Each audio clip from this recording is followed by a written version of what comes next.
The title of this course is Sustainable Stewardship of the Landrace Diversity. First of all, let me introduce myself. My name is Ioannis Tokatlidis, and I am a member of the academic staff of the Dimokritos University of Thrace in Greece.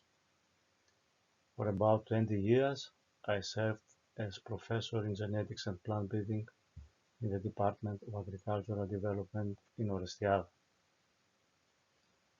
Since 2020, I have moved to the Department of Molecular Biology and Genetics in the city of Alexandroupolis. I really appreciate the opportunity to present this course and thank you all for your interest. Actually, I am very interested in the subject since a big part of my research activity has revolved around landraces.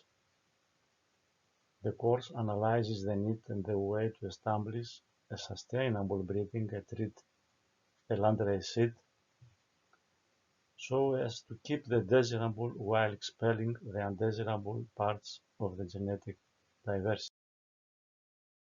The outline involves an introduction. It highlights the ability of the single plant to use resources as a determinant parameter for crop yield efficiency. It explains that the genotype competitive and yielding ability are inversely associated. Because of this relationship, natural selection favors strong competitors at the expense of high-yielding genotypes. The fifth part represents three ways of landrace seed management. Those are bulk, mass, and pedigree selection schemes. And the last part presents the results of two case studies relative to the pedigree selection scheme within bean and lentil landraces. The introduction. The issue is particularly important for a number of reasons. The increased awareness of traditional crop varieties for specific market uses. Landraces are dynamic populations characterized by great genetic diversity. They have a distinct identity and are locally adapted, associated with traditional farming systems. Although landraces lag behind the commercial varieties in productivity, farmers prefer them for cultivation under traditional low-input agricultural systems, thanks to their yield stability.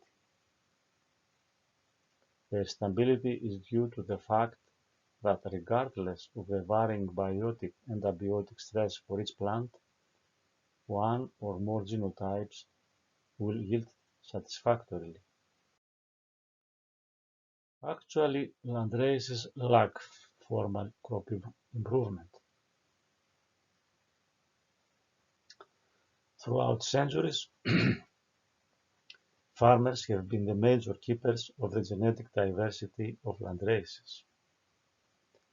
Rarely any selection is carried out, and through removing the small and light seeds, it is hypothesized that farmers unwittingly select for large seed size and for stress resistance and tolerance.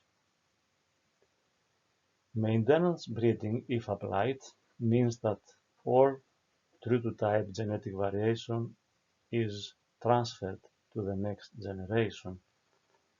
Therefore, this maintenance technique is more a roguing rather than a real selection process.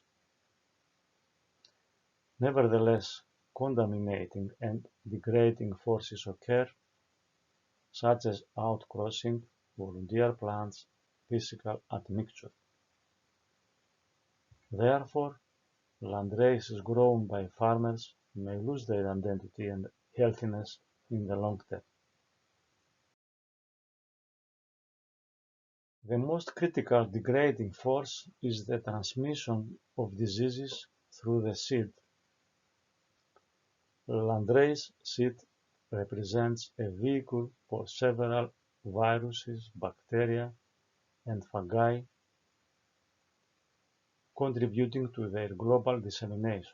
For example, more than 50 fungal pathogens have been reported to be seed-borne in rice.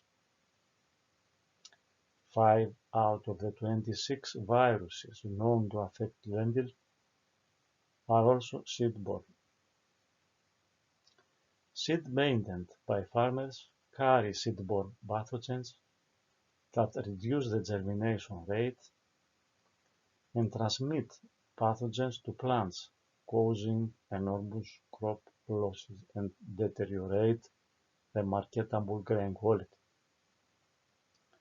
Seed infections favor long-distance movement and the establishment of the disease in new regions. Consequently, the use of healthy seed is a major component of integrated production that promotes crop sustainability. In addition, the ongoing climate change broadens the landrace diversity. It also accompanied by severe stresses, expected to become more frequent and intensive in the future. It is now well known that the genome is more flexible and plastic than previously assumed. The genome is dynamic and modifies itself in response to environmental pressure. The environmental stresses precipitate genetic procedures that accelerate the rate of landrace alteration for the worse. Genome has also inherent mechanisms to provide a continuing source of new genetic variability. Genetic and epigenetic mechanisms generating new variation may result in the expansion of the landrace diversity. The preferential and gradual proliferation of undesirable mutations at the expense of desirable constituent genotypes may lead to the landrace degeneration. Hence, a new approach of landrace seed management is required. Plant yield efficiency is determinant of crop yield efficiency. Landraces evolve mainly through natural selection because human intervention is minimal. However, once we integrate them into agricultural production systems, it is helpful to distinguish between the natural ecosystem and the agroecosystem.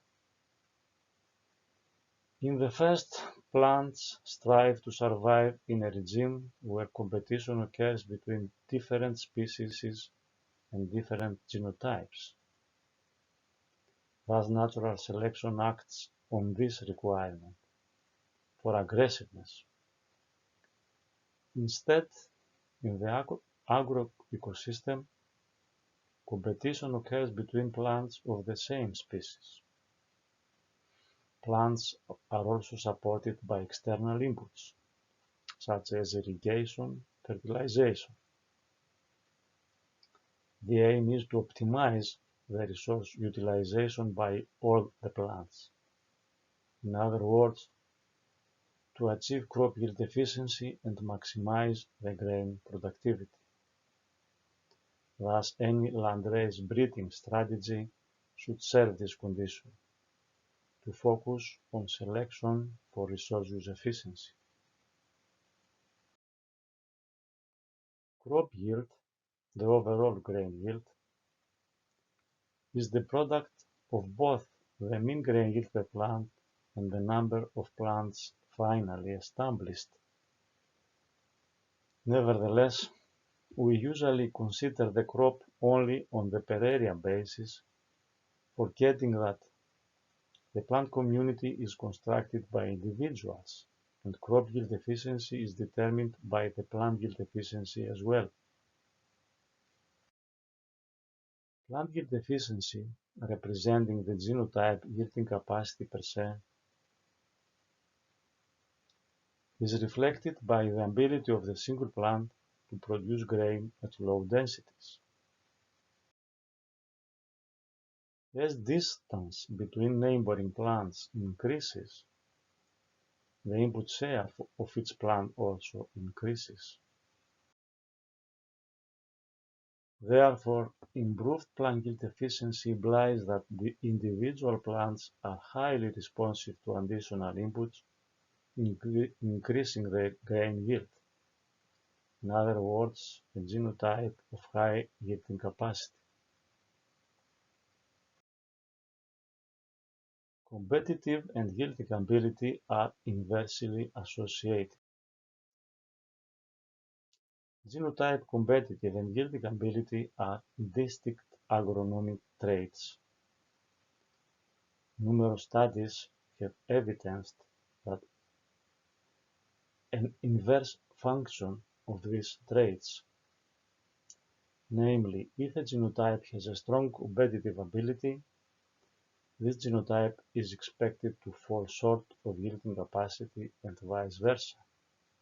Thus, plant yield efficiency is tightly connected with the weak competitor ideotype, and following studies are indicative.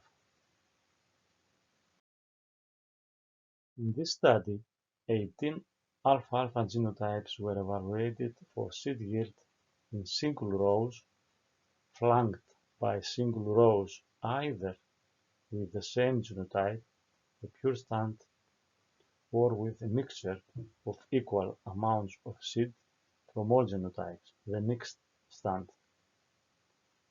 An interesting inference was drawn when the genotypes were grouped on their yield in the pure stand. While the 6 intermediately yielding genotypes had a similar yield in both stand regimes, the 6 lowest yielding in the pure stand genotypes showed a 9% yield increase in the mixed stand. In contrast, the 6 highest yielding genotypes displayed a 17% yield decline in the mixed stand. These results illustrate that the genotypes of the lowest yielding capacity prevail over their neighbors thanks to their competitive ability. Or inversely, the genotypes of the highest efficiency resource use suffer by the intraspecific competition. Natural selection promotes the strong competitors and may be determinant of the landrace degeneration. The negative relationship between yielding and competitive ability defines two extreme genotypes.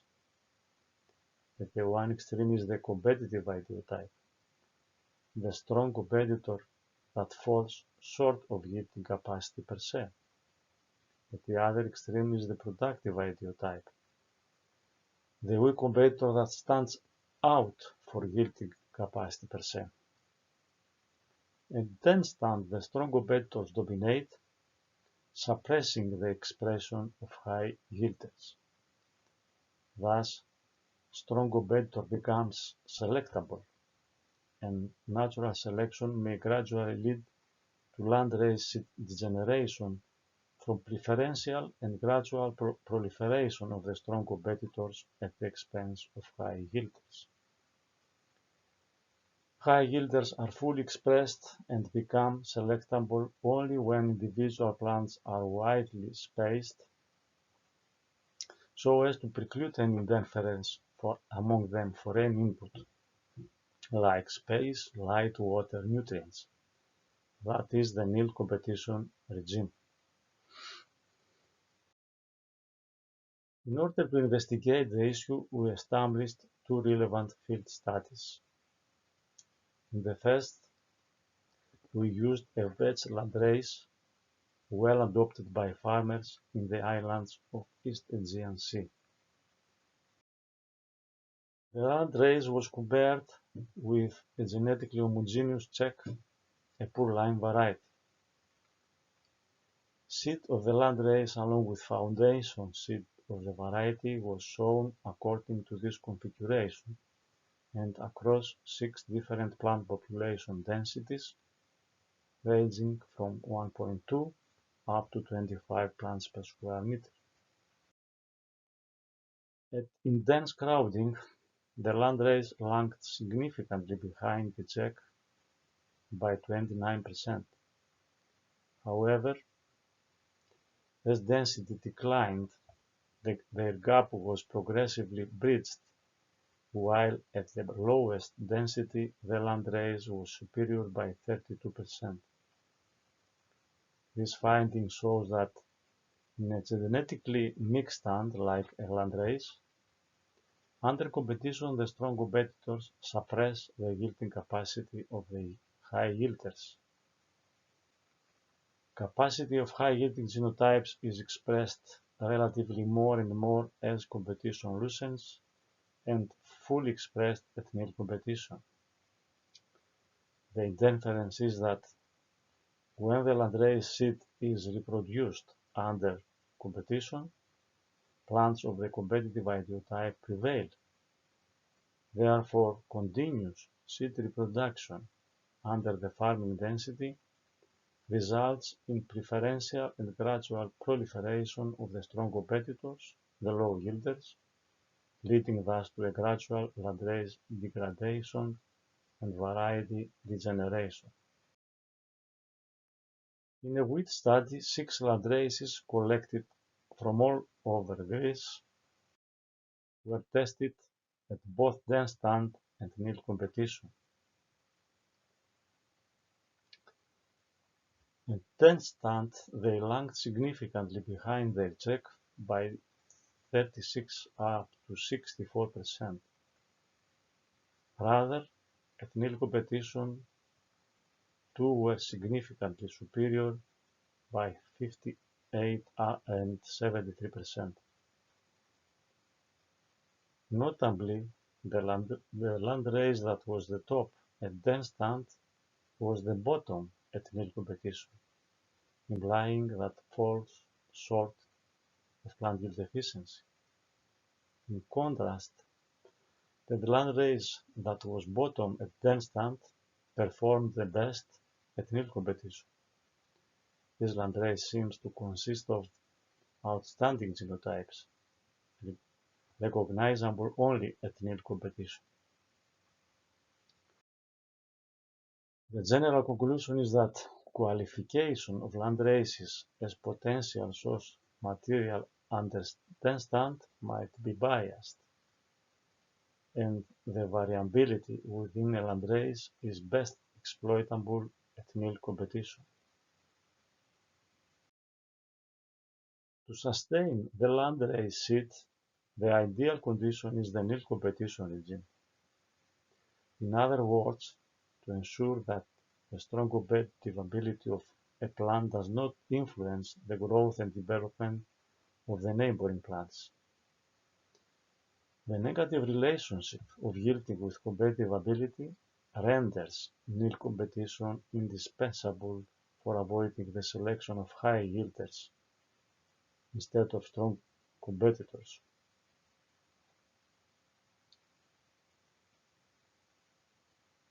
Three selection options are recommended. The first is a bulk selection scheme to promote the landrace longevity and sustainability. The second is mass selection to form an advanced population. And the third is a pedigree selection scheme to develop poor line varieties, mainly in self-pollinated species. The bulk selection aims to replenish the landrace seed, that is, a conservation breeding strategy.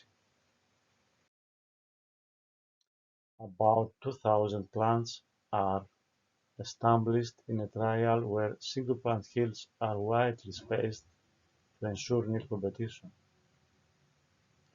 As an option, the stock seed is used as the check so as to facilitate detection of the deviating, the off-type plants.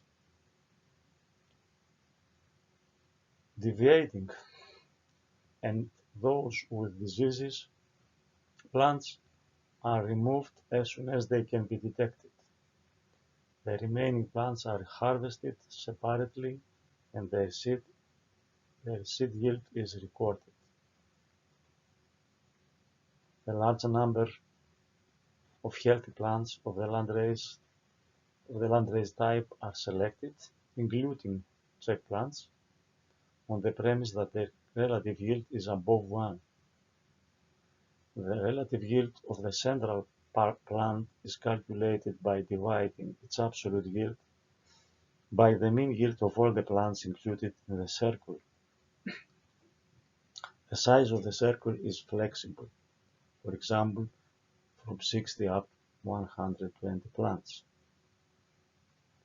Selected plants are bulked together, forming the new version of the landrace, partly kept as stock, and the remaining is used for multiplication at normal densities. It is estimated that normally a proportion of 35 to 45% of plants are able to yield a seed amount that exceeds the mean of the respective circle. Two options for this procedure are suggested. The first involves continuous breeding, where the bulk selection phase is established at the beginning of each multiplication round, followed by the seed reproduction phase for the number of seasons required to produce the required seed amounts. This option might be exceptionally important for species severely suffering from seed-borne pathogens. Thus, a non-stop breeding procedure appears indispensable to alleviate these constraints. In considering the periodic option, the bulk selection phase is established after several seasons of seed reproduction under dense-stand conditions. The precise number of years for practicing bulk breeding is tough to define, depending on the species and the adoption rate of the landrace. For instance, in widely adopted landraces, higher rates of genetic changes may occur, and frequent bulk breeding is more cost-effective. Mass selection to develop an advanced population.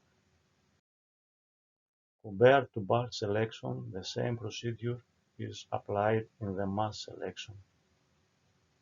However, fewer plants, only the top in relative yield, are selected and mixed that result in an advanced population of a narrow genetic basis. Pedigree selection can result in purely line varieties very soon, particularly in self-pollinated species. In cross-pollinated species, more generations are required to reach homogeneity. The few selected plants are kept separately, and progenies of the selected plants are evaluated and then stamped according to the plant-to-plot pattern. Deviating or non-uniform progenies are discarded, and progenies that are uniform and perform satisfactorily are potential new varieties. Now the results from two relevant studies in dry bean and lentil. The first concerns two landraces grown in a well-known high-quality bean region in Western Macedonia in Greece. From two landraces, 19 highest-yielding plants were selected from both a greenhouse and an open-field trial, forming thus 19 single-plant sister lines. The atypical greenhouse condition was involved to reduce heat stress and select for tolerance to heat stress. Progeny testing was conducted at the farming density, with 2 out of the 5 trials established in the greenhouse. Results showed 2 out of the 9 sister lines of the first landrace were significantly superior over the mother landrace by 37%. 4 out of the 10 sister lines of the second landrace were significantly superior over their ancestor by 12 up to 21%. This line was registered thanks to its product quality under the name Prespa, the name of a famous lake in the area. There is hearsay evidence of satisfaction coming from farmers, particularly during fairly hot growing seasons. The lentil study dealt with a landrace grown in the area of Evros province, north and east of Greece, could be distinguished in 2 sub-projects run in parallel. The first was a bulk breeding to improve the sanitary status of the landrace and to produce it purified from seed-borne viruses. And the second was an intense pedigree breeding targeting pure line varieties. Low density favored insect vector landing rates and the likelihood of virus spread. Most of the plants were infected by viruses. Thus, only plants healthy in appearance were selected as potentially tolerant. After 3 seasons of bulk breeding, through mixing seed only from plants seemingly healthy, we managed to obtain seed totally free from the 3 seed-borne viruses found in the initial material. At low density, 4 out of the 15 second generation sister lines exhibited by 81 up to 136% superiority over the mother landrace. 3 of them were free from viruses found in the rest lines. At that stand, there was also a sign of line superiority. This particular line was registered under the name Linokritos, that is the name of a famous ancient Greek philosopher. This presentation was mainly based on this article. Other relative papers are also listed. Thank you very much for watching.